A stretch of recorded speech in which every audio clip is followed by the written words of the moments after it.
जय हिंद, नमस्ते, वंदे मातरम। आप सभी का स्वागत है आपके अपने एजुकेशन चैनल समाधान स्टडी पर। जैसे कि आप सभी लोगों को पता है कि फिजिक्स का सेशन हमारा जो है लाइव स्टार्ट हो जाता है, तो उसी प्रकार से फिजिक्स के इस बेहतरीन सेशन में आप सभी का स्वागत है।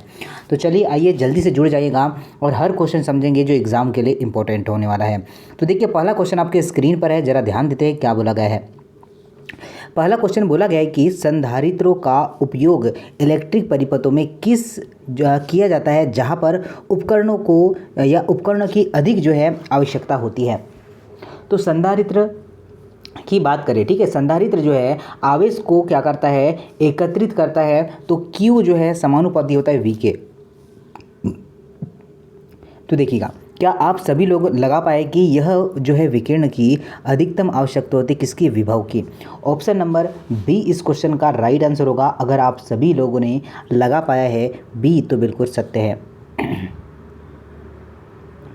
देखिए नेक्स्ट क्वेश्चन आपके समक्ष है, यदि किसी गोले की जो है आपको परिधि दिया है 2m, तब पानी में गोले की धारिता आपको ज्ञात करना है। चलिए तो देखिए पहले तो आपको नोट किया परिधि क्या होती है, 2πr होती है। परिधि क्या होती है, 2πr होती है। ऑब्वियसली आप सभी लोगों को पता है, ठीक है। अब क्या करेंगे, तो 2πr है और ये दिया आपके पास 2m का मान दिया है क्या, ठीक है। और ये होता है आपका हम लोग जो है r का मान निकालेंगे तो यहाँ पर क्या बन जाएगा, यह 2 क्या बन जाएगा, पाई सॉरी r का मान निकालेंगे तो 2π तो नीचे चले जाएगा। ओके 2π यहाँ पर नीचे आ जाएगा, ठीक है। इतना आप लोग समझ चुके होंगे। अब आगे देखिएगा यहाँ पर क्या करेंगे, ठीक है साथियों। यहाँ पर हम लोग लगाएंगे कौन सा नियम, धारिता का नियम हम लोग लगाएंगे।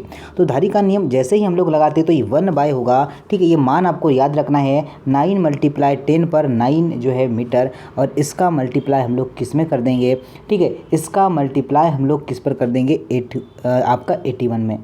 ओके तो इस तरीके से हम लोग इसे निकाल पाएंगे।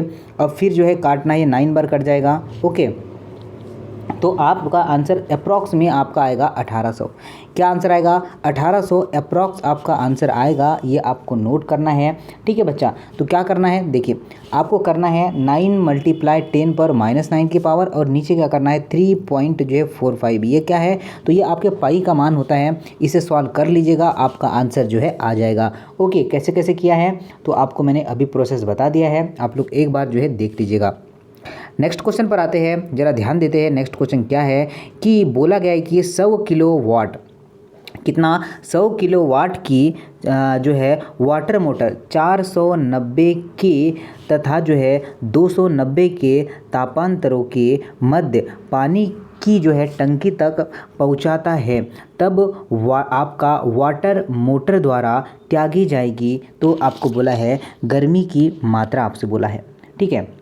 चलिए हर बच्चा कर पाएगा क्या, कैसे करेंगे तो देखिएगा। इसे क्या करना है, आपको करना है Q2/Q1 और T2/T1 करना है। इतना तो आप लोग समझ चुके हैं। अब देखिएगा क्या होगा, 290 अपॉन में होगा आपका 490, ठीक है। चलिए इतना समझ पाए। मल्टीप्लाई होगा आपका जो है 100, ठीक है। केल्विन को मैं चेंज कर रहा हूँ और एक किलो भी यहाँ पर होगा, ठीक है। ये आपका 1000 आ गया किलो का, ठीक है। मैंने पूरा यूनिट को चेंज कर दिया है। ये कितना आया तो आपको ध्यान रखना है, अप्रॉक्स जो है हम लोग काटेंगे इसको। तो अप्रॉक्स अगर इसे मैंने 5 माना तो ये 0 से 0 कट गया, ये 2 बार। चलिए तो अप्रॉक्स आपका 58,000 समथिंग आ जाएगा, ठीक है। मतलब 59 जो है कितना, 59 पर 10 जो है 10 पर 3 की पावर इतना समथिंग आएगा, ठीक है। समथिंग मान के चले अप्रॉक्स हमें। अब क्या करना है, तो अप्रॉक्स जो है हमें क्या करना है, टंकी की धारिता कितनी है तो आपका 10,000, कितनी है आपकी 10,000 है क्या। और उसमें जो है ये हमने लाया है कितना, 59,000, इतना घटा देंगे तो अप्रॉक्स आपका आंसर क्या आएगा। अप्रॉक्सीमेशन में ही आंसर लगाना है, ऑप्शन नंबर जो है, ठीक है। जैसे कि आप 59 है, जैसे कि इसको 60 मान लूँ तो यहाँ पर 40 आएगा, और 10 पर जो है 3 की पावर। तो अप्रॉक्स मान के हमें सॉल्व करना है। राइट आंसर आपका डी आ जाएगा और आप सभी बच्चा इसे बना पाएगा।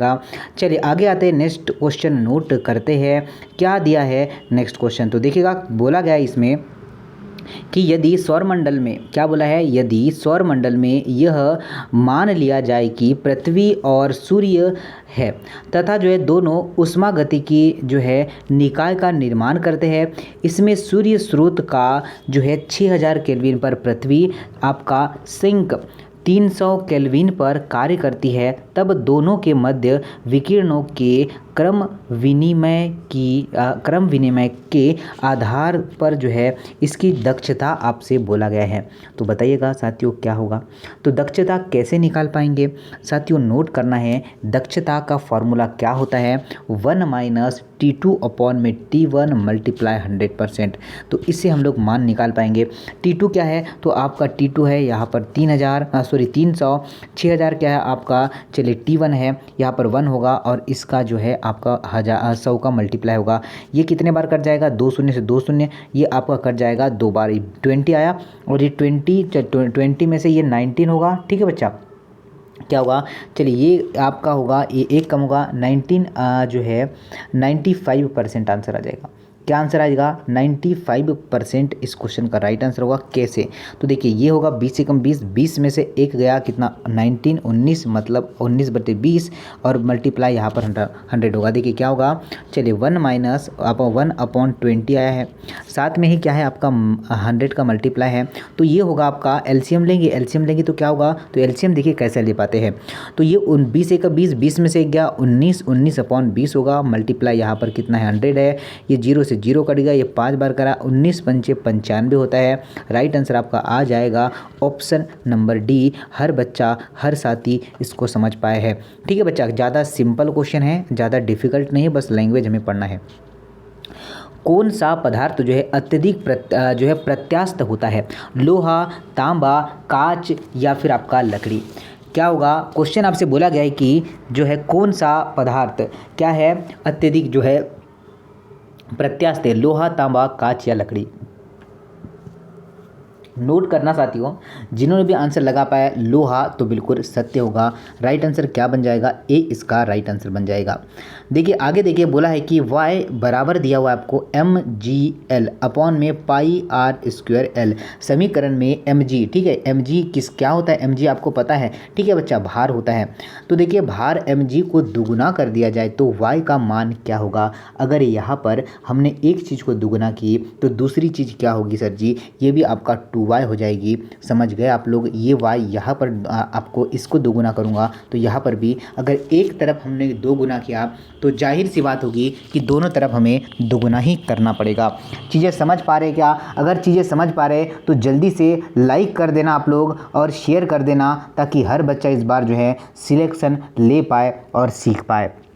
आते हैं सर जी आगे, नेक्स्ट क्वेश्चन नोट करते हैं क्या दिया हुआ है। ठीक है बच्चा, नेक्स्ट क्वेश्चन नोट करते हैं। चलिए कौन सा करेंगे, ये वाला क्वेश्चन करते हैं। देखिए क्या बोला है, ज़रा नोट करते हैं कि एक मोटरसाइकिल सवार जो है 20 मीटर प्रति सेकंड की गति से r बराबर 40 मिनट जो है मोड़ पर किस कोण से झुकाव करेगा, जिसने g का मान भी हमें दे रखा है।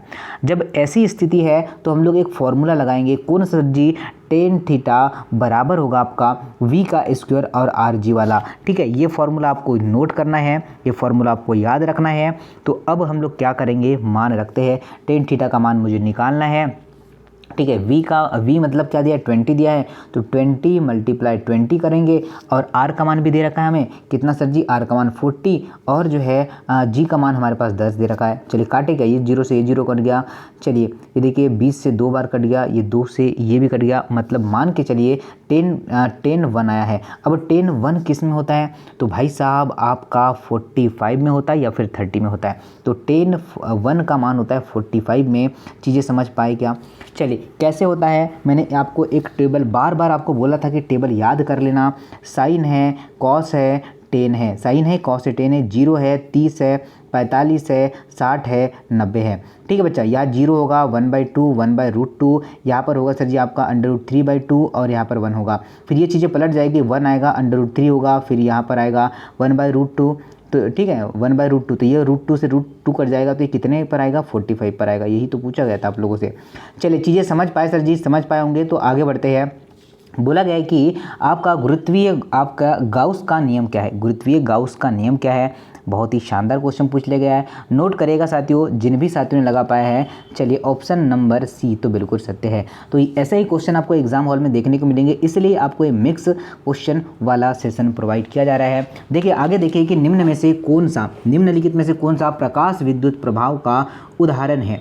किसका सर जी? प्रकाश विद्युत प्रभाव का उदाहरण है। तो देखिए क्या ऑप्शन है, पहला आपका प्रत्यास्थ टक्कर, अप्रत्यास्थ टक्कर, या फिर आपका द्विविमीय टक्कर, या फिर होगा आपका तिर्यक टक्कर।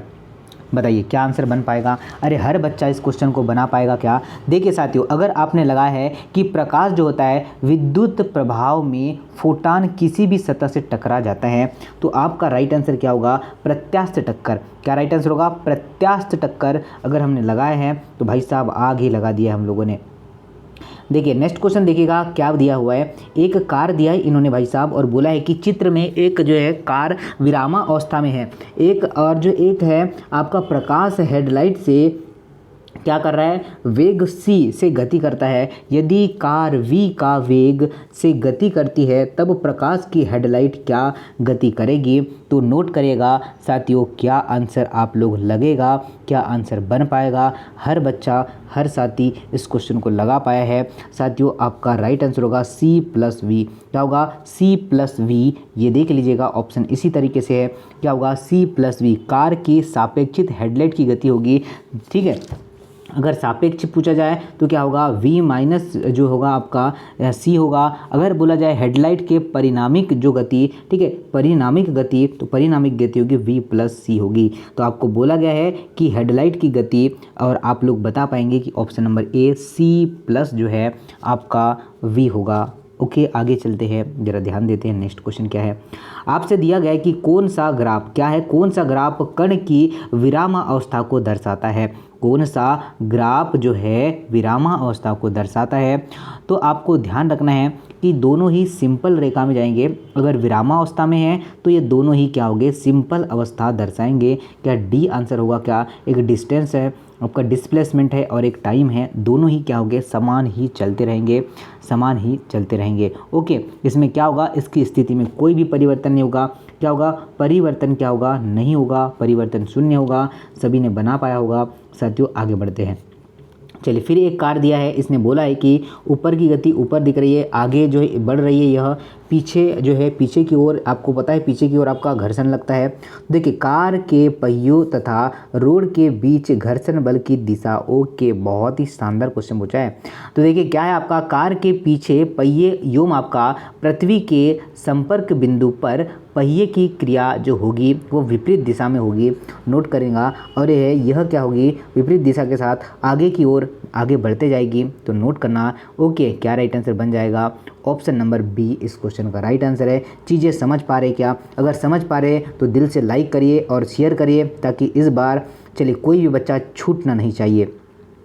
आगे देखिए बोला गया है कि पृष्ठ तनाव की जो है वजह से भिन्न भिन्न त्रिज्याएं आर वाली आपका केस नलियों में पानी की ऊंचाई h व त्रिज्या के बीच की क्या शर्त है? आपको बोला है जो है RH नेतांक है, H/R नेतांक क्या होगा? सभी लोग बताइए, सभी लोग कर पाए।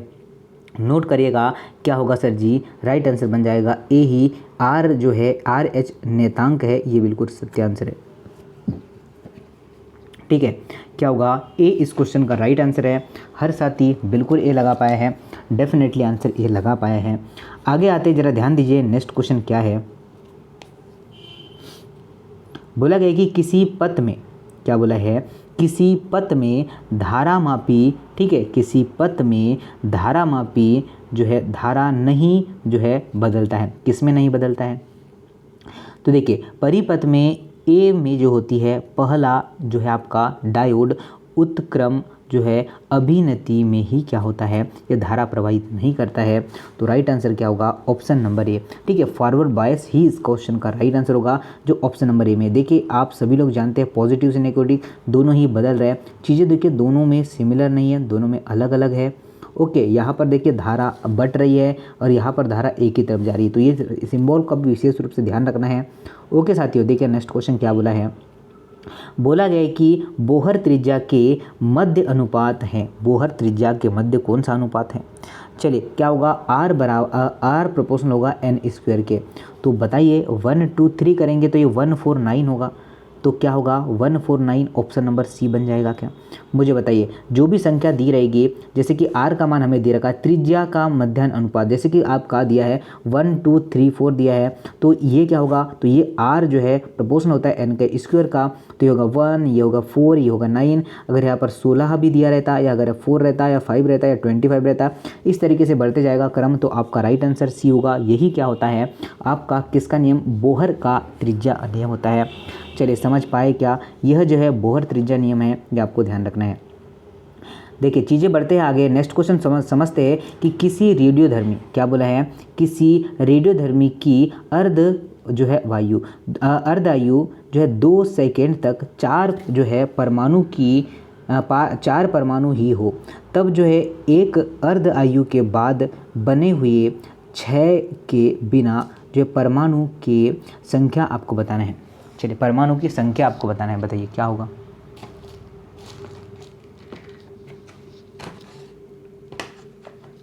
चलिए सभी बच्चा बता पाएगा क्या? सिंपल क्वेश्चन है। ओके देखिए सभी लोग नोट करिएगा, सभी लोग ध्यान दीजिएगा। बच्चा एक अर्ध आयु जो है बचे परमाणु के आधे हो जाने पर यह जो है 4 गुनी नहीं होगी, ठीक है, 2 गुनी होगी। कितनी होगी? 2 हो जाएगी, ये आपको ध्यान रखना है। कितनी? 2 इस क्वेश्चन का राइट आंसर है। अरे हर बच्चा कर पाएगा, इस बार हर बच्चा सिलेक्शन ले पाएगा। h अपॉन में 2 पाई, h अपॉन में 2 पाई दिया है, तो बोला है कि विमा किस राशि की होगी? तो आपको पता है कि कोणीय संवेग क्या होता है? कोणीय संवेग बराबर क्या होता है? NH अपॉन में 2 पाई होता है। तो यही तो पूछा गया है, क्या कोणीय संवेग आप लोग जान पाए हैं कि H अपॉन में सर जी 2 पाई किसका होता है? तो ये कोणीय संवेग का होता है, और हर बच्चा इस क्वेश्चन को आंसर कर पाएगा। चलिए आगे आते हैं। देखिए नेक्स्ट क्वेश्चन नोट करिएगा कि किसी ध्वनि का तारत्व अधिक होता है। किस ध्वनि का तारत्व अधिक होता है? आपका शेर का, या फिर मच्छर का, या फिर आपका जो है पुरुष, या फिर आपका स्त्री का? तो देखिए तारत्व जो है पतलेपन से क्या करता है? निर्धारित होता है, और पुरुष व महिलाओं के तारत्व से क्या होता है? अधिक होता है। तो क्या हम लोगों ने सर जी ऑप्शन नंबर डी लगा पाया क्या? चलिए किससे ध्वनि की बात किया, ध्वनि के तारत्व की बात किया है, right answer option number D होगा। अरे हर बच्चा बिल्कुल बना पाया है, बिल्कुल चीज़ें समझ पाया है, सीख पाया है, और तहलका मचा पाएगा। नोट करेगा साथियों क्या दिया है, बोला है कि भू स्थिर उपग्रह, किसकी बात कर रहे हैं? कि भू स्थिर उपग्रह की बात कर रहे हैं। तो जी से पृथ्वी की ओर गिराया, कहाँ सर जी? जी से पृथ्वी की ओर गिराया। और जो है वृहत जो है काल 24 घंटे होता है। तो क्या आंसर आप लोग बना पाएंगे? आगे देखिएगा, आपका भू स्थायी उपग्रह का जो आपका आवर्त काल है वह 24 आवर्स का होता है। कितना सर जी? ऑप्शन नंबर बी में दिया है 24 आवर, यही इसका राइट आंसर होगा। चलिए चीज़ें समझने ही से ही सीखने मिलती है बच्चा, ये भी ध्यान रखिएगा आप लोग। देखिए एक जो है मीटर त्रिज्या के एक जो है आवेशित जो है खोखले गोलीय चालक के पृष्ठ में 1000 वोल्ट का विभव है, तब केंद्र से 1/4 मीटर दूरी पर विद्युत विभव का मान आपको बोला है। किसका? विद्युत विभव का मान आपसे बोला है। तो क्या आंसर होगा? 1/4 की बात करें तो ये हम लोग क्या कर पाएंगे? चलिए तो सर जी आप सभी लोग, कितना बच्चा 1000 का 1000 ही वोल्ट लगा पाया है? क्या होगा? चलिए 1000 का 1000 वोल्ट ही इस क्वेश्चन का राइट आंसर है। चलिए काट मत देना, नहीं तो आप लोग का आंसर गलत हो जाएगा, ठीक है। आप लोग क्या करेंगे, 4 से 4 इसको काटेंगे तो गलत हो जाएगा, आपका विद्युत विभव भी सेम होगा, ये आप लोग को ध्यान रखना है। चलिए सर जी आगे चलते हैं, नेक्स्ट क्वेश्चन नोट करते हैं। विद्युत क्षेत्र E व जो है धारा घनत्व J के मध्य संबंध आपको बोला है, किसके बीच में? चलिए दोनों के बीच में संबंध आपसे बोला है। तो समस्त भाइयों बहनों E प्रोपोर्शनल होता है J के, ई प्रोपोर्शनल होता है जे के। राइट आंसर नोट कर लेना, आपका राइट आंसर बन जाएगा option number B, option number B. चलिए आते हैं जरा आगे, नेक्स्ट क्वेश्चन नोट करते हैं क्या दिया है। बोला है कि एलसी परिपथ का जो है समय ने आपका जो है समय स्थिरांक होता है, क्या होता है बताइए। तो चलिए 1 होगा 2 पाई अंडर रूट में होगा आपका एलसी होगा। ऐसा कहीं नज़र में आ रहा है क्या? चलिए चीज़ों को थोड़ी इम्प्लीमेंट करेंगे तो हमसे बन पाएगी। फिर हमें क्या क्या क्या बनाना पड़ेगा, ठीक है। चलिए ऐसा नज़र में आपको आ ही रहा होगा, ऑप्शन नंबर डी में चीज़ें क्या होगी, पलट देंगे तो 2 पाई होगा और अंडर रूट में क्या होगा, एलसी होगा। ये आपको ध्यान रखना है। तो चलिए ये आज का फिजिक्स का 30 क्वेश्चन थे। आई होप आपको बहुत पसंद आएंगे। शेयर करना है ताकि हर बच्चा इस बार सिलेक्शन ले दे की जिद बना ले कि हाँ सर जी इस बार छोड़ेंगे नहीं, इस बार सिलेक्शन लेके रहेंगे। और ठीक लगे, अच्छा लगा सेशन को शेयर करके लाइक कर देना। और जानते हैं कि आज का इस क्लास का जो है टारगेट आपको 500 लाइक का दिया जाए, तो क्या 500 लाइक हर बच्चा कर पाएगा? क्या हर बच्चा कर पाएगा? तो मिलते हैं अब आपको जो है मॉर्निंग वाले सेशन में। नमस्ते, जय हिंद, वंदे मातरम।